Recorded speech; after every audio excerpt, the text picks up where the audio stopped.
नमस्ते दोस्तों, स्वागत है आपका हमारे और एक नई यूट्यूब वीडियो पे। तो आज हम लोग बात करने वाले हैं पार्ट 2 हिस्ट्री ऑनर्स का। हिस्ट्री ऑनर्स पार्ट 2 का टीएमबी यूनिवर्सिटी का पार्ट 2 का objective type question sir objective question sir के बारे में बात करने वाले हैं। तो डेली मैं एक ही क्वेश्चन आपके लिए लेके आऊँगा, सिर्फ एक क्वेश्चन लेके आऊँगा जो कि मैं आपको एक्सटेंड से बताऊँगा, उसका पूरा समरी बताऊँगा कि उसका पीछे क्या हुआ था नहीं हुआ था, जिससे कि आपको याद करने में आसानी रहेगा। याद क्या, एक तरह से बोल सकते हैं कि आपको पूरा अच्छे से समझ में आ जाएगा, रटने का ज़रूरत उसके बाद आपको नहीं पड़ेगा। ठीक है, तो 2005 का हम लोग 2005 का सबसे पहले क्वेश्चन करने वाला है। 2005 का पहला क्वेश्चन है 2005 का पहला क्वेश्चन है कि अरब आक्रमण के समय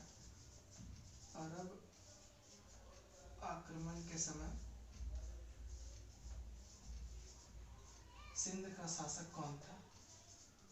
सिंध का शासक अरब आक्रमण के समय सिंध का शासक कौन था? ये आपका 2005 का पहला क्वेश्चन यही है, अरब आक्रमण के समय सिंध का शासक कौन था। तो इसका आंसर तो आप लोग देख ही चुके होंगे। इसका आंसर दाहिर था। इसका आंसर क्या है? तो इसका आंसर देखते हैं। तो इसका आंसर आता है दाहिर। इसका आंसर दाहिर है। लेकिन अब इसको सिर्फ रट लेने से ये समझ नहीं आएगा कि ये दाहिर क्यों है। इसको इसीलिए मैं जो है आपको इसके बारे में डिटेल से मैं बताऊंगा कि दाहिर आखिरकार इसका आंसर क्यों है, आखिरकार ऐसा क्या हो गया था कि सिंध पर अरब को आक्रमण करना पड़ा सिंध पर। तो इसके लिए मैं आपको एक डिटेल से बताता हूँ कि अरब आक्रमण के समय सिंध का शासक दाहिर कैसे हो गया अल्टीमेटली। तो देखिए हुआ क्या था। हुआ ये था कि अभी आप लोग खलीफा के बारे में जानते होंगे कि खलीफा क्या होता है। खलीफा जो होता है, खलीफा नाम सुने होंगे। खलीफा जो होता है इस्लाम धर्म का राजनीतिक और धार्मिक प्रधान होता है। खलीफा कौन होता है? खलीफा होता है राजनीतिक और धार्मिक प्रधान होता है। राजनीतिक और धार्मिक प्रधान होता है खलीफा। ये सिर्फ इंडिया का ही बात नहीं कर रहा हूँ मैं, ये पूरे वर्ल्ड का इस्लामिक धर्म का राजनीतिक और धार्मिक प्रधान होता है खलीफा।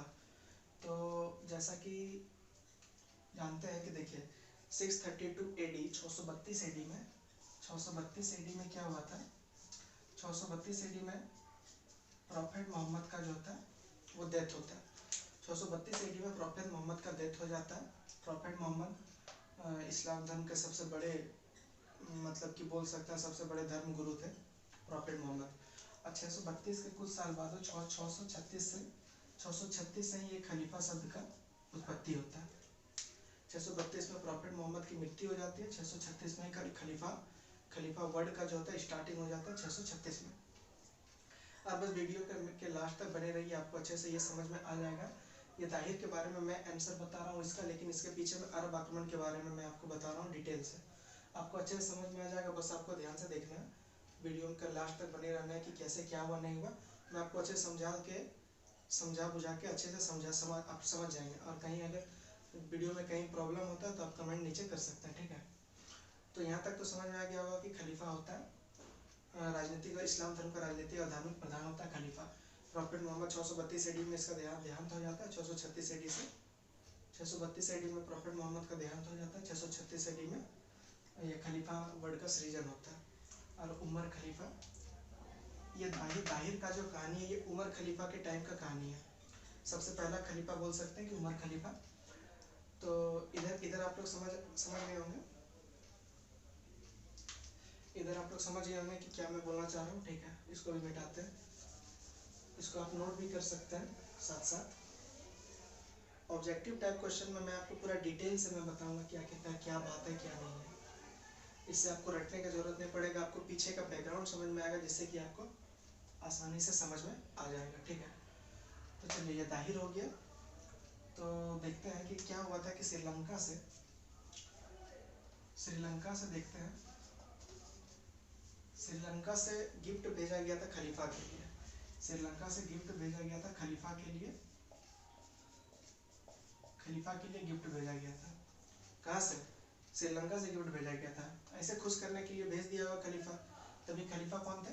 तभी थे खलीफा, जैसे कि मैंने आपको बताया कि उमर खलीफा जो है, तभी उमर खलीफा थे खलीफा, जब गिफ्ट भेजा गया था। और ये कहाँ पे रहते थे उमर खलीफा साहब? ये रहते थे ईरान में।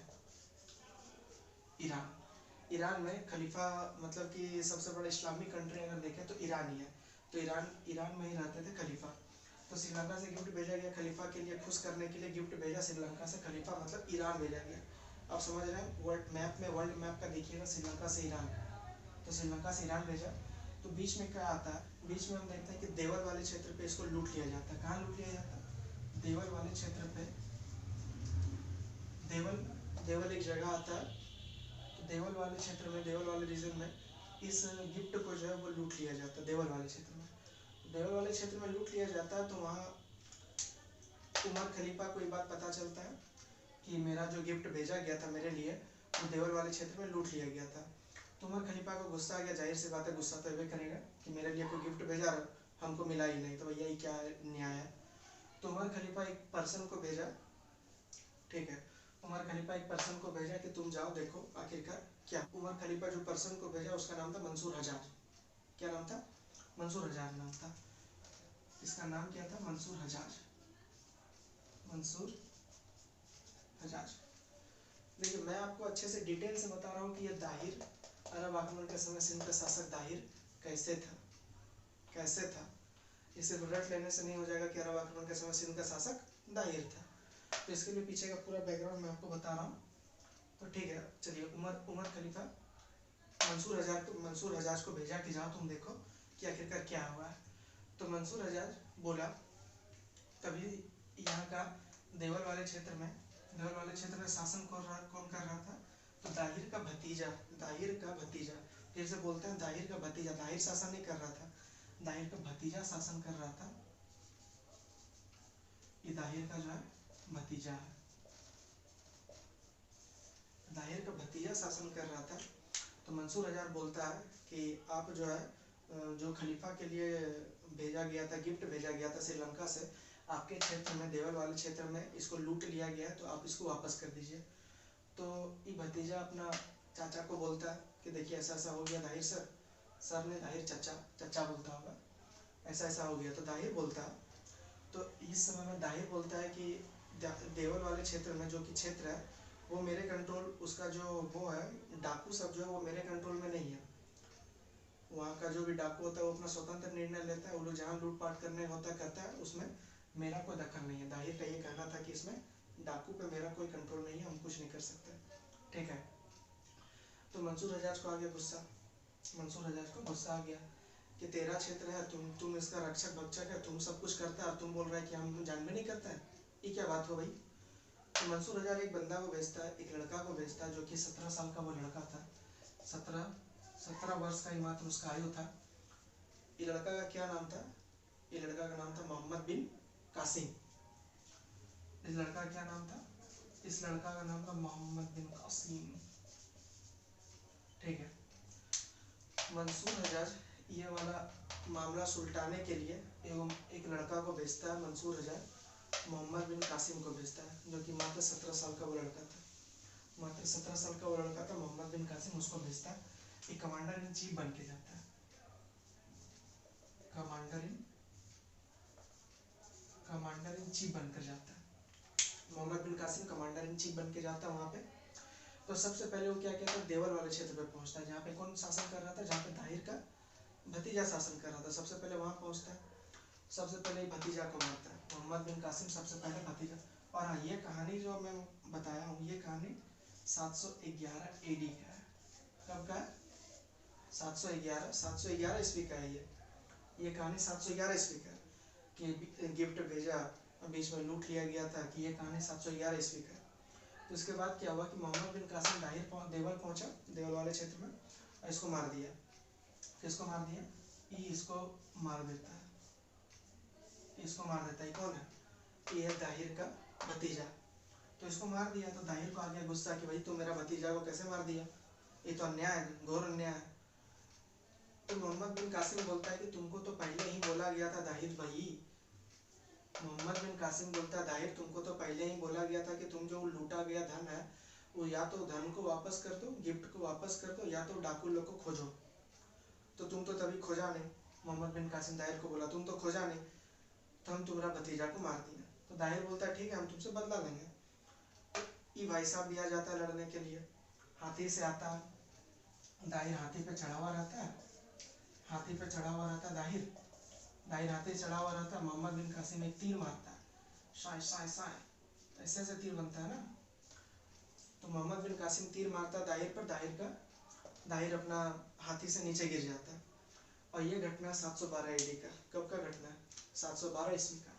ये भी ऑब्जेक्टिव में क्वेश्चन पूछा जाता है, ये भी ऑब्जेक्टिव में क्वेश्चन पूछा जाता है कि मोहम्मद बिन कासिम ने कब दाहिर पर आक्रमण किया, या सिंध पर कब आक्रमण किया। ये सिंध वाला क्षेत्र का बात है।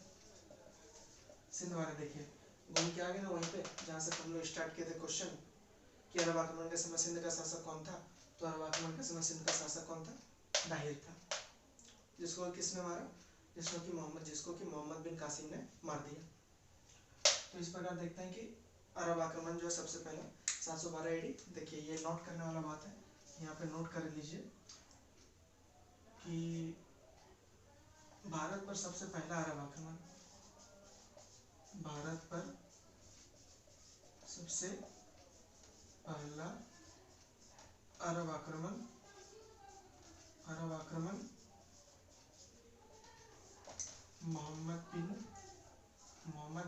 मोहम्मद बिन कासिम के नेतृत्व में कब किया गया? 712 AD। AD मतलब ईस्वी, 712 ईस्वी में कहाँ किया गया? 712 ईस्वी में सिंध पर किया गया। तो भारत पर सबसे पहला अरब आक्रमण 712 AD में मोहम्मद बिन कासिम के द्वारा किया गया था, सिंध पर आक्रमण किया था। बाद में हम लोग देखेंगे तुर्की आक्रमण के बारे में। बस ये ऑब्जेक्टिव टाइप 2005 का पार्ट 2 हिस्ट्री ऑनर्स का ऑब्जेक्टिव का ये पहला क्वेश्चन था। उम्मीद करते हैं आपको अच्छे से समझ में आ गया होगा। इसी तरह मैं आपको हर एक ऑब्जेक्टिव का पूरा वीडियो लेके आऊँगा, आपको पीछे का बैकग्राउंड भी समझ में आएगा, आगे का समझ में भी आ जाएगा। तो इससे क्या होगा कि आपको रटना नहीं पड़ेगा। अब आप जो है अच्छे से समझ में आ गया होगा कि किस प्रकार से ये पूरा घटना होता है, किस प्रकार से क्या होता है नहीं होता है। मोहम्मद बिन कासिम कैसे आ गया, दाहिर कैसे आ गया, मंसूर हजाज कैसे आ गया, उमर खलीफा कैसे आ गया, प्रॉफेट मोहम्मद का मृत्यु कैसे हो गया, खलीफा कौन होते हैं, वाजिद अली कौन था, उमर खलीफा कौन है। तो एक ऑब्जेक्टिव में मैंने आपको बहुत सारा ऑब्जेक्टिव बता दिया जो कि आपके लिए बहुत इंपॉर्टेंट है। हर एक क्वेश्चन को आप अगर कॉपी में आप अगर लिख रहे होंगे तो 8-9 क्वेश्चन आपको बन गया होगा।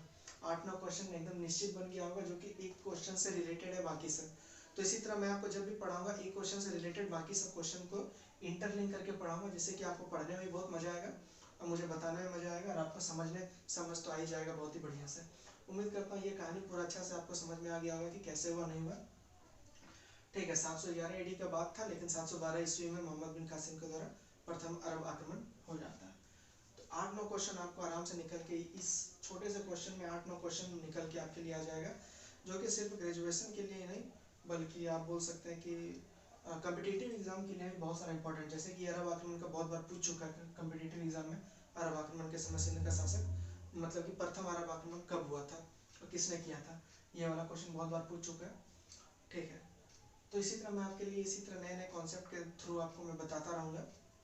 उम्मीद करता हूँ कि आपको ये समझ में आ गया होगा अच्छे से। अगर समझ में आ गया तो वीडियो को लाइक कीजिएगा, अपने दोस्तों के साथ शेयर कीजिएगा, और अगर वीडियो पसंद आया तो सब्सक्राइब तो कीजिएगा ही, तो हमको पता ही है कि आप सब्सक्राइब कर दीजिएगा, अच्छे लड़के आप लोग। तो ठीक है, बस आज के लिए इतना ही। अगले क्वेश्चन में हम लोग नेक्स्ट ऑब्जेक्टिव टाइप क्वेश्चन करेंगे कि नेक्स्ट ऑब्जेक्टिव क्या है, उसको भी इसी तरह डिटेल से हम लोग पढ़ेंगे कि पीछे का बैकग्राउंड के साथ हम लोग पढ़ेंगे, जिससे कि अच्छे समझ में आ जाएगा।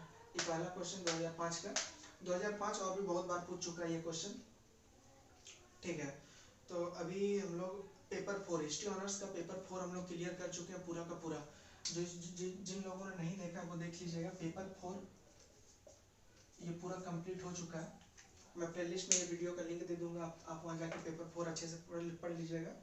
और अभी मैं जो है पेपर 3 मैंने स्टार्ट किया हुआ है। पेपर 3 में 2 क्वेश्चन आपके लिए मैं कर चुका हूँ। पेपर 3 में 2 क्वेश्चन हो चुका है।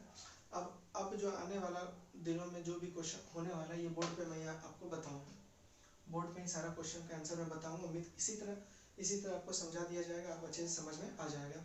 उम्मीद करते हैं ये सारा मंजर आपको समझ में आ जाएगा। और पेपर 3 या पेपर 4 जिसने नहीं देखा पेपर 4 अभी तक जिसने नहीं देखा है वो जाके देख लीजिए, चैनल पे दिया हुआ है। प्लेलिस्ट में मैं आपको आई बटन पे ऊपर लिंक दे दूंगा, नीचे प्लेलिस्ट में भी लिंक दे दूंगा, डिस्क्रिप्शन में लिंक दे दूंगा, आप देख लीजिएगा। पेपर 4 अच्छे से कंप्लीट हो चुका है, एक दो क्वेश्चन सिर्फ छूटा हुआ इधर। बाकी ये माजरा में अगर कहीं भी प्रॉब्लम है, ये माजरा में अगर कहीं भी प्रॉब्लम है तो आप कमेंट करके नीचे बता सकते हैं कि हाँ यहाँ पे कोई प्रॉब्लम है। मैं आपके लिए फिर से वो डिटेल से मैं बता दूंगा जहाँ भी प्रॉब्लम है। प्रॉब्लम तो नहीं होना चाहिए, मैं बहुत ही आराम से आपको बताया हूँ, प्रॉब्लम नहीं होना चाहिए। अगर फिर भी प्रॉब्लम होता है तो आप कमेंट नीचे कमेंट कर सकते हैं। तो चलिए आज के लिए बस इतना ही। अगर पसंद आया तो वीडियो को लाइक कीजिएगा, अपने दोस्तों को शेयर कीजिएगा और चैनल को सब्सक्राइब कीजिएगा। धन्यवाद।